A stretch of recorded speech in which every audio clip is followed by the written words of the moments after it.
एक बार फिर स्वागत है मेरे बच्चों आपका सरल भौतिकी में। और आज जो यूनिट है, जैसे कि हम पढ़ते आ रहे हैं, यहाँ पर यूनिट है यूनिट 2। यूनिट 2 है जिसका नाम है धारा, विद्युत, और यह है लेक्चर नंबर 3। बच्चों, आज के लेक्चर हम देखो क्या क्या सीखेंगे मेरे बच्चों। सबसे पहले आज हम शुरुआत करेंगे अपवाह वेग या अनुगमन वेग के तार्किक प्रश्न, जिसको कहते हैं कंसेप्चुअल क्वेश्चन। फिर हम सीखेंगे धारा तथा अनुगमन वेग में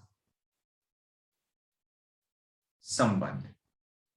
और सबसे लास्ट में आज के वीडियो में हम लोग सीखेंगे मेरे बच्चों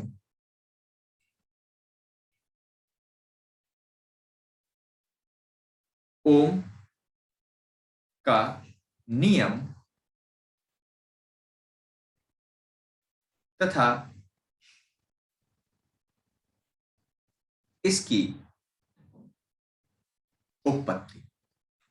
तो बिना समय वेस्ट किए चलिए जल्दी शुरू कर लेते हैं मेरे बच्चों। सबसे पहले आ जाते हैं अनुगमन वेग।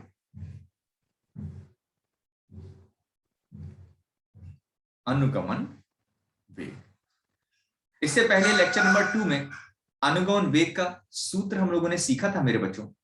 ई ई टाउ बार बटे एम, और दूसरा सूत्र सीखा था ई वी टाउ बार बटे एम एल। अब इसमें जो सबसे इंपॉर्टेंट मेरे बच्चों क्वेश्चन है, जो सबसे ज्यादा बार पूछा गया है, इस बार के लिए बहुत इंपॉर्टेंट है कि ताप बढ़ाने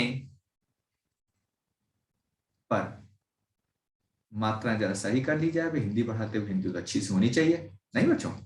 तो ताप बढ़ाने, चालक का ताप बढ़ाने पर, है ना। तो पूरा क्वेश्चन एक बार जल्दी से लिख देते हैं। तो प्रश्न क्या है बच्चों, जो बहुत बार क्वेश्चन आया है, प्रश्न है चालक का ताप, चालक का ताप बढ़ाने पर अनुगमन वेग पर क्या प्रभाव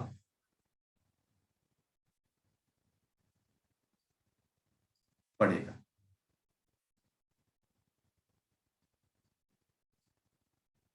चालक का ताप बढ़ाने पर अनुगमन वेग पर क्या प्रभाव पड़ेगा। सबसे पहले क्या होगा, जैसे ही आप बच्चों ताप को बढ़ाओगे, ताप को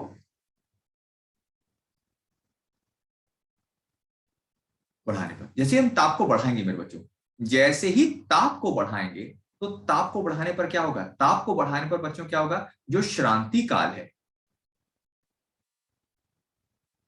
श्रांति काल, बच्चों ताप को बढ़ाने पर जो श्रांति काल है यह तुरंत घट जाता है। ये देख रहे हो ना, ये जो सूत्र आप देख रहे हो श्रांति काल। तो जैसे ही हम ताप को बढ़ाएंगे, श्रांति काल का मान घट जाएगा। और आप जैसा कि ऊपर देख रहे हो कि अनुगमन वेग अनुक्रमानुपाती होता है श्रांति काल के, और ताप बढ़ाने पर श्रांति काल का मान घट गया। तो इसका मतलब क्या हो गया कि ताप बढ़ाने पर अनुगमन वेग भी क्या होगा, अनुगमन वेग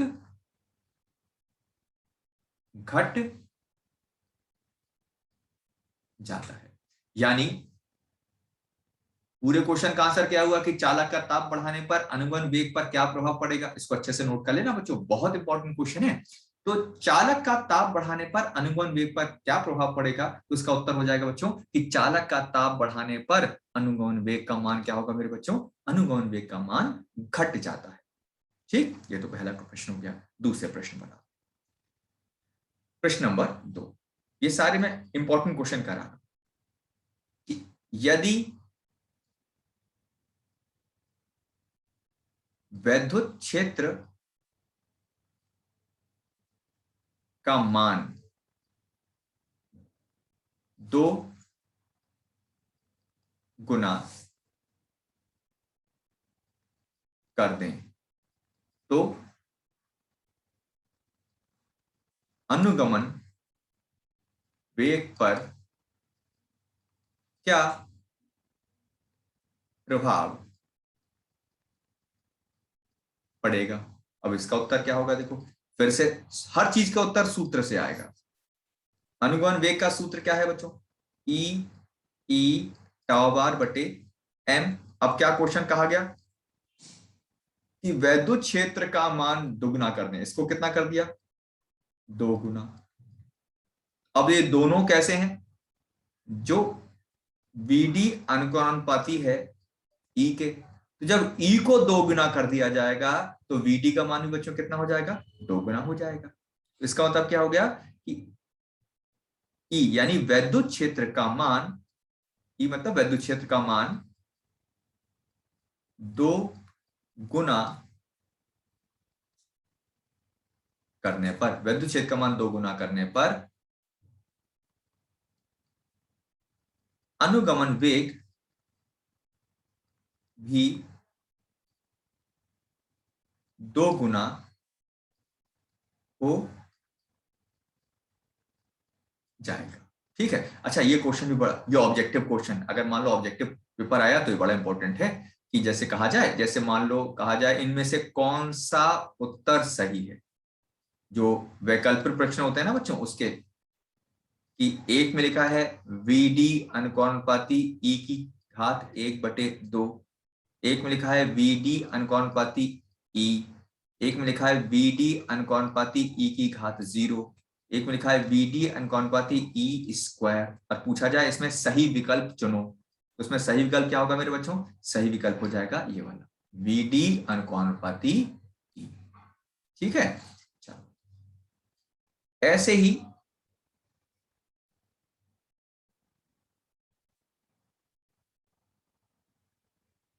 बाकी प्रश्न भी वोल्टेज और उस पर, बाकी जब मैं आपको क्वेश्चन कराऊंगा तो इसमें बाकी क्वेश्चन भी आपको साथ में कराऊंगा। ठीक है बच्चों, अब इसके बाद आ जाते हैं नेक्स्ट पोर्शन पर, धारा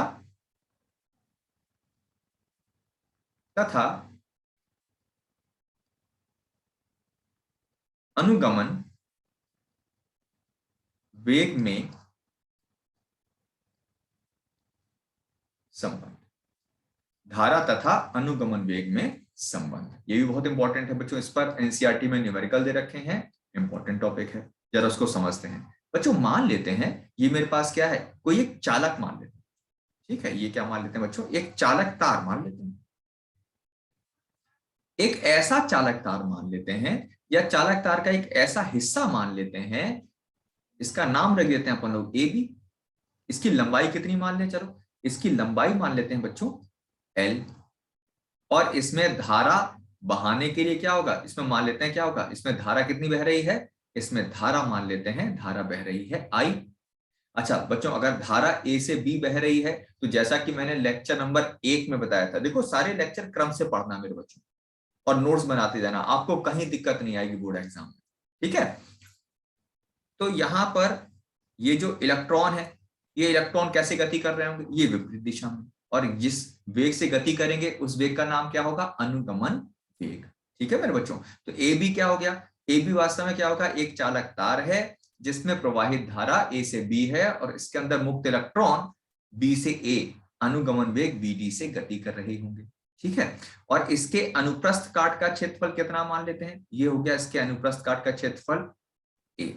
एक काम करते हैं बच्चों, इसका जो नाम है ना, क्योंकि ए क्षेत्रफल भी लिखेंगे तो बड़ा कंफ्यूजन हो जाएगा, तो एक काम करते हैं अपन लोग, इस चालक तार को पी, इसको तार को बोलते हैं एक्स वाई कह देते हैं, नहीं वो ज्यादा अच्छा रहेगा, कहीं कोई नाम अपना क्लैश नहीं करेगा। तो चालक तार का जो नाम है उसको ए बी से घटाकर मैं कर देता हूं पी क्यू, तो इसमें कोई फर्क नहीं पड़ेगा, है ना। अच्छा, एक्स और, ठीक है। तो थोड़ी सी भाषा क्या लिखोगे,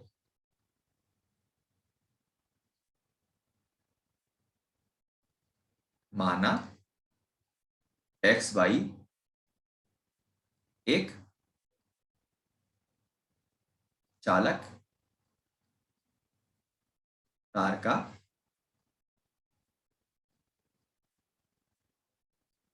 टुकड़ा है जिसमें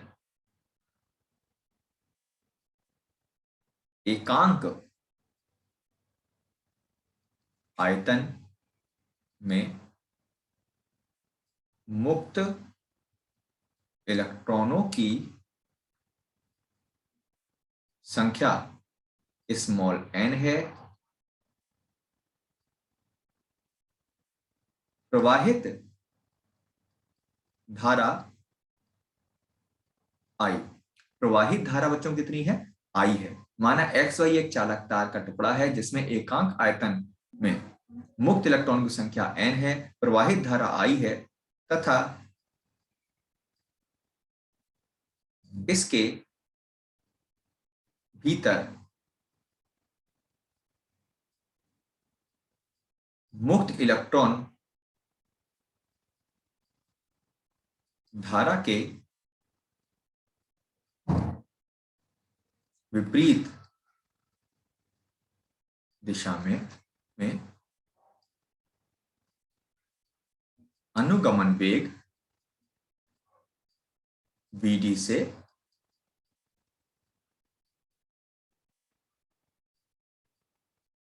गतिमान है, ठीक। अच्छा, धारा की परिभाषा के अनुसार, अच्छा सारे बच्चे हमारे जानते हैं कि धारा की परिभाषा, तो धारा की परिभाषा फिर मैं आपको बार बार बोलूंगा, अगर धारा के बारे में कुछ भी आपको नहीं समझ में आया हो या नहीं याद हो तो इसका लेक्चर नंबर 1 से शुरू करना बच्चों, है ना। तो धारा की परिभाषा के अनुसार धारा क्या होता है, आवेश बटे समय, है ना। यानी अगर मुझे धारा की बात करनी है तो मुझे देखना पड़ेगा कि x से y तक कितना आवेश बहा। अच्छा, q बराबर क्या होता है बच्चों, q बराबर होता है n e, q बराबर हो गया n e, भाई एक इलेक्ट्रॉन है तो आवेश e होगा, 10 इलेक्ट्रॉन है तो आवेश कितना हो जाएगा 10 e, n इलेक्ट्रॉन बह रहे हैं तो। अच्छा, अब यहाँ कैपिटल N क्या है इसको भी समझ लेते हैं। यहां पर ये जो आप देखो ना, धारा घनत्व जो लिखा गया स्मॉल n लिखा गया, ठीक, इसको एक क्वेश्चन पढ़ना, परंतु स्मॉल n क्या होता है, एकांक आयतन में मुक्त इलेक्ट्रॉनों की संख्या, यानी इसका सूत्र होता है n बटे आयतन। और बच्चों आयतन का सूत्र पता है क्या होगा, ऐसा तार जिसकी लंबाई l और क्षेत्रफल अनुप्रस्थ काट का क्षेत्रफल a हो तो उसकी जो आयतन है वो होता है a इंटू एल। तो बच्चों यहां से n कितना आ गया, n a l, तो n का मान आ गया, ठीक है, n का मान आ गया। इसको समीकरण 2 ले लेते हैं। अच्छा, इलेक्ट्रॉनों को x से y तक जाने में लगा समय, इलेक्ट्रॉनों को x से y तक, बल्कि y से x कर दें क्योंकि इलेक्ट्रॉन कहां से जा रहे हैं, x y तो धारा जा रही है तो इलेक्ट्रॉन जा रहे हैं इसके विपरीत, तो इलेक्ट्रॉनों को y से x तक जाने में लगा समय। तो समय का सूत्र क्या होता है, समय का सूत्र सबसे आसान होता है दूरी बटे चाल, तो दूरी हो गई l और चाल हो गई v। अब मेरे बच्चों बड़े ध्यान से समझो, आप यहां पर इस सूत्र में समीकरण 1 से n तथा t का मान, अब n दिख रहा है, समीकरण 2 को देखोगे तो n दिखेगा और समीकरण 3 को देखोगे तो t दिखेगा। n तथा t का मान समीकरण 1 में रखने में, तो I बराबर कितना हो जाएगा, देखो I बराबर कितना होगा n e बटे t, और n का मान कितना रख दूंगा, देखो NaL और T की जगह रख दिया मैंने L/VD। अब क्या कट जाएगा बड़का, साफ दिख सकते हो। तो इसमें L से L कट जाएगा और ये VD ऊपर आ जाएगा। तो I का सूत्र क्या आ गया, देखो I का सूत्र आ गया NeAVD। तो बच्चों ये क्या आ गया, देखो ये अपना सेकंड टॉपिक आज का पूरा हो गया कि धारा और अनुगमन वेग में क्या संबंध आ गया। धारा और अनुगमन वेग का संबंध आ गया I बराबर NeAVD। ये बहुत इंपॉर्टेंट रिलेशन है, तो आपको ध्यान रखना है कि कभी पूछा जाए धारा में और अनुगमन वेग में क्या संबंध होता है, तो सूत्र हो गया I बराबर NeAVD। ठीक, चलो अब चलते हैं तीसरे टॉपिक पर। तीसरे टॉपिक क्या था, तीसरा टॉपिक था ओम का नियम। बहुत इंपॉर्टेंट, ये हमने हाई स्कूल में पढ़ा है बच्चों, ओम का नियम। अब ये ओम का नियम क्या होता है ये भी समझो। ओम का नियम क्या होगा कि यदि किसी चालक से संबंधित, यदि किसी चालक से संबंधित भौतिक अवस्था में परिवर्तन ना हो, तो यदि किसी चालक से संबंधित भौतिक अवस्था में परिवर्तन ना हो तो उस चालक के अनुगत लगाए गए विभवांतर, विभवांतर का मतलब V, तथा उसमें प्रवाहित धारा यानी I का अनुपात सदैव नियत रहता है। यदि किसी चालक से संबंधित भौतिक अवस्था में परिवर्तन ना हो तो उस चालक के अनुगत लगाए गए विभवांतर तथा उसमें प्रवाहित धारा का अनुपात सदैव नियत रहता है। यानी V और I का जो अनुपात है बच्चों, ये सदैव नियत रहता है। और यही क्या कहलाता है,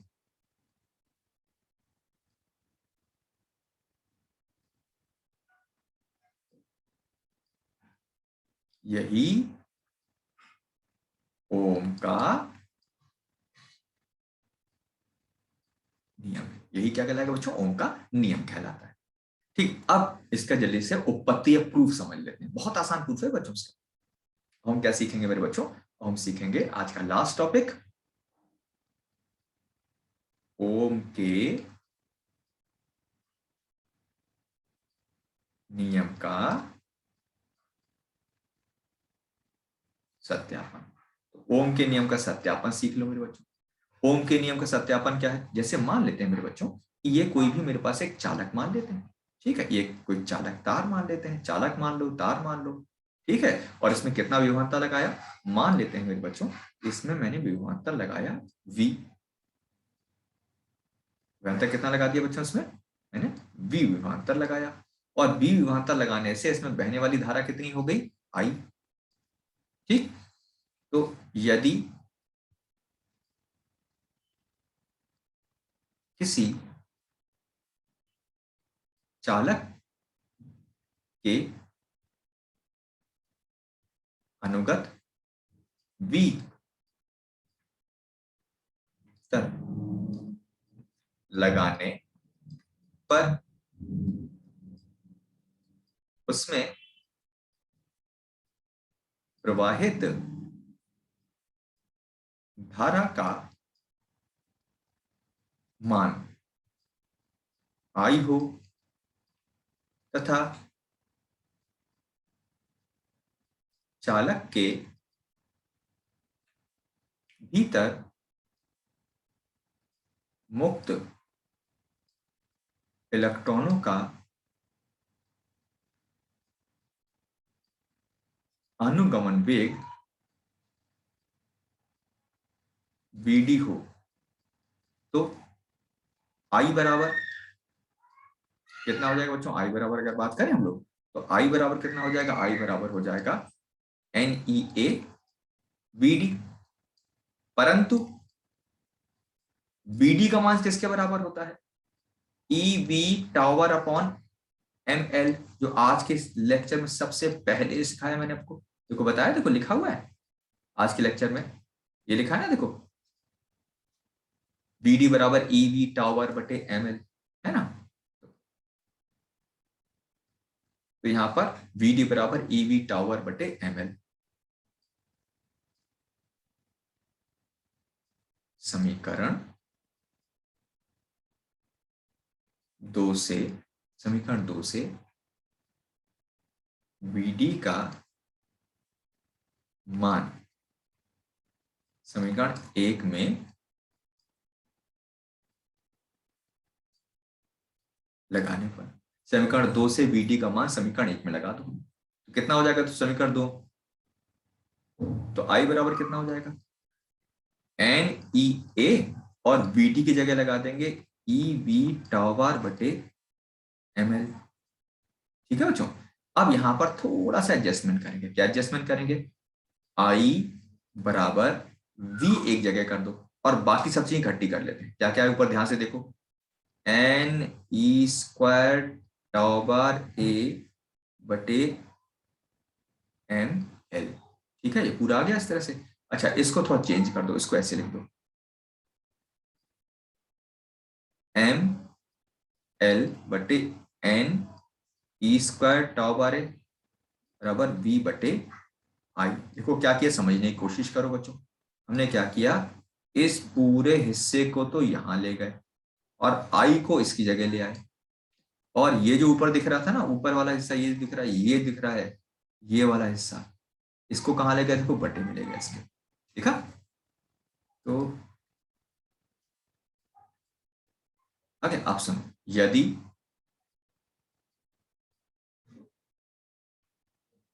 भौतिक अवस्था में परिवर्तन ना हो, अगर बच्चों भौतिक अवस्था में परिवर्तन ना हो, बच्चों अगर भौतिक अवस्था में परिवर्तन नहीं होगा तो देखो इलेक्ट्रॉन का मास नहीं बदलेगा, लंबाई भी चालक की नहीं बदलेगी, नंबर ऑफ जो मुक्त इलेक्ट्रॉन की संख्या ये भी नहीं बदलेगा, इलेक्ट्रॉन प्रवेश तो वैसे भी नहीं बदलता है। अच्छा, टाउ बार यानी श्रांति काल बदल सकता था अगर भौतिक अवस्था बदले, लेकिन हमने तो भौतिक अवस्था बदली ही नहीं और ना ही ए बदलेगा। कहने का मतलब ये है मेरे बच्चों कि अगर आपने कह दिया भौतिक अवस्था में परिवर्तन ना हो, तो भौतिक अवस्था में परिवर्तन ना होने का मतलब क्या हो जाएगा कि जो उल्टे हाथ में लिखा है ना ML/NE, ये पूरा का पूरा कैसा हो जाएगा? अगर भौतिक अवस्था में परिवर्तन नहीं होता है तो ये पूरा का पूरा कैसा हो जाएगा? ये हो जाएगा नियत, है ना। ये कैसा हो जाएगा? नियत। तो B बटे I कैसा हो जाएगा? ML बटे NE² टाउ बार A, और ये कैसा हो जाएगा? नियतांक। और अगर ये नियतांक मेरे बच्चों आ गया तो यही किसका नियम कहलाएगा? यही क्या है? यही ओम का नियम है। तो मेरे बच्चों आज की वीडियो में इतना ही। कल फिर हम आगे सीखेंगे लेक्चर नंबर 4 में, इसी के आगे पार्ट पढ़ेंगे। ठीक, और मेरा बच्चों सबसे आपसे उम्मीद की जा रही है कि आप पढ़ाई नहीं छोड़ोगे। देखो बच्चों, समय क्या होगा, समय किसी भी रुकेगा तो नहीं। ये कोरोना आज नहीं कल खत्म हो जाएगा, लेकिन ये निकला हुआ समय आपके पास वापस नहीं आएगा। ठीक, इसलिए पढ़ाई करने की कोशिश करो। जिसको दिक्कत है अपना व्हाट्सएप ग्रुप बना हुआ है, कनेक्ट करो, इसी में कमेंट करके बताओ, मैं पूरा सहयोग करने की आपकी कोशिश करूंगा। तो आज के लिए इतना ही मेरे बच्चों, धन्यवाद बेटा।